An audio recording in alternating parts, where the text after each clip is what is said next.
Today we're going to talk about treats that you need for training. My dogs have heard the word treats and they're ready to come and partake in the taste testing. Most of the time people are not equipped to use the right treats, and they bring the wrong treats to training, or they're using the wrong treats at training, and they want to get their dogs to be focused, but they're using treats that are not appealing, but they're using bits of their dog food. You need really high value treats for training. You can give your dogs more boring treats during other times, but for training, you want something that's high value, high impact, something that they don't get every day, that they really like, preferably something that smells great for dogs. So you're looking at the more meaty products, not the more, pumpkin flavored and all of that kind of stuff's not as popular as it seems. Some dogs, yes, of course, and you can work within your own dog's needs and find out what really works for them. I'm very blessed in that my dogs eat everything and they don't really have preferences. So you need to pick a treat that is going to be really high value, something that they're going to only have at training, and something that's easy enough for you to consistently supply. So you don't want to get something too exotic or something that you're going to have to make every single time. I kind of fluctuate between three ideal treats. My most favorite treat that I find the easiest of all is chicken breast. So you can go for smoked, or you can go for just normal boiled chicken breast, or roasted. You can make your own.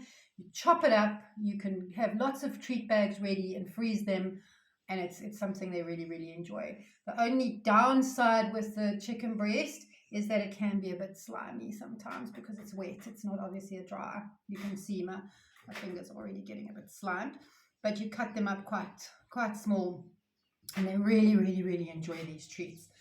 The other treat that I really like is dried meat, or biltong, giraffe, and again, chopped up very, very small. This can have a high salt content, so you need to monitor how much you're giving your dogs. And what you can do is take a treat like this and mix it with some little chunks of bread or chunks of store-bought treats that are not as appealing, and let them kind of cross-scent so that everything smells like the giraffe. So I use this kind of sparingly for occasional stuff and a treat of treats. Chicken is really my go-to. So you can just take chicken breast, roast up a whole lot, and chop them up and keep them for a long time. The other thing is biscuits. Now, hard biscuits, when you're treating a dog for training, you don't want. You don't want chewing. You want a quick chew and a swallow, no choking, no getting stuck, no vomiting up in the middle of your training. You want something that your dog is just gonna chew and swallow and carry on.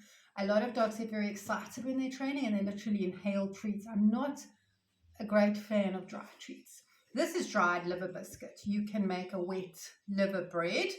I will include some recipes in the comments, but it is something, again, that you'd have to freeze. And if you're going to make it moist, then it is better than the dried one, just from a chew point of view. These are fun treats for when you're at home.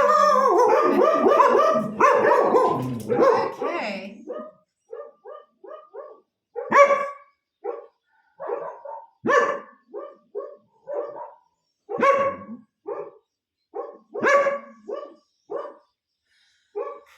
These are perfect treats for when you're at home and you don't need to be having a whole lot of treats. Worrying about them. Stop. 54. Right. When you are looking at giving the treats to the dog, if you're training at home, like for example, I've got my dogs here, and I'm going to say yes and give them a treat, then having a little bowl is perfect. Okay, let me just give the other one a treat before he gets upset. Jealous.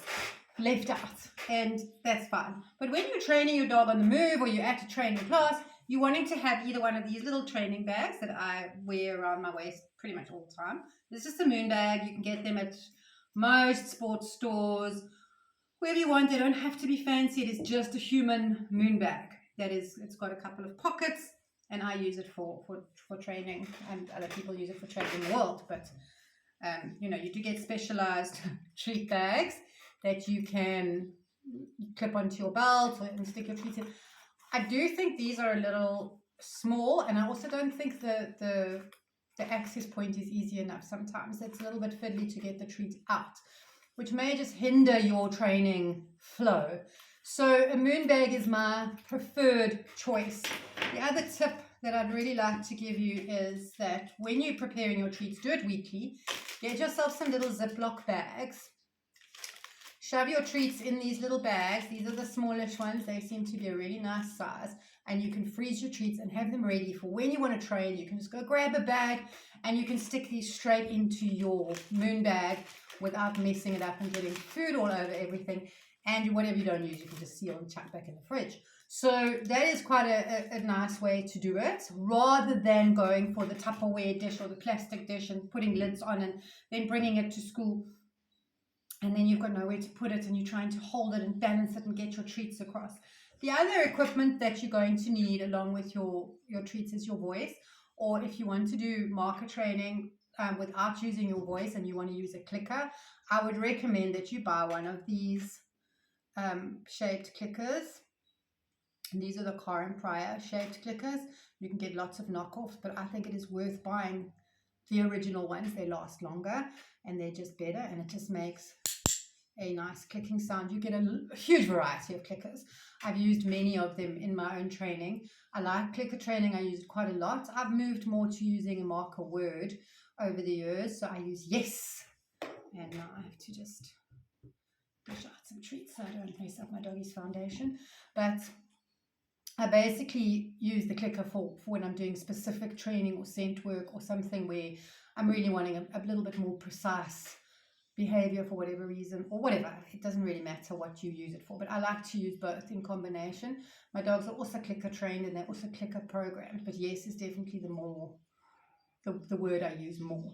So basically what you want to do is prep your treats, get the ones that work for you. I don't know if you can still see them, but those are the three options. So you want your moist liver bread, you want something like a biltong or a dried horse, or but remember it does have salt and spices and stuff, and sometimes that's not healthy. So you could opt for using your own kind of healthier sausages and maybe just dry them out in the oven a little bit, or even use them cooked and moist.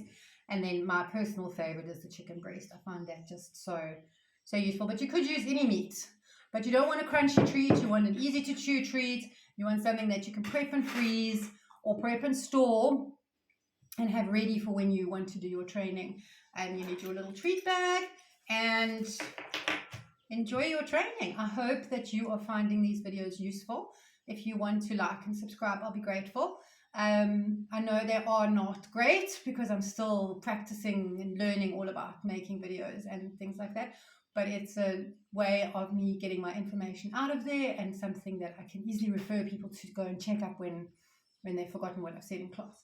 So I hope you're enjoying these. I hope you're enjoying having the naughty dogs around, and have an awesome treat-filled training day.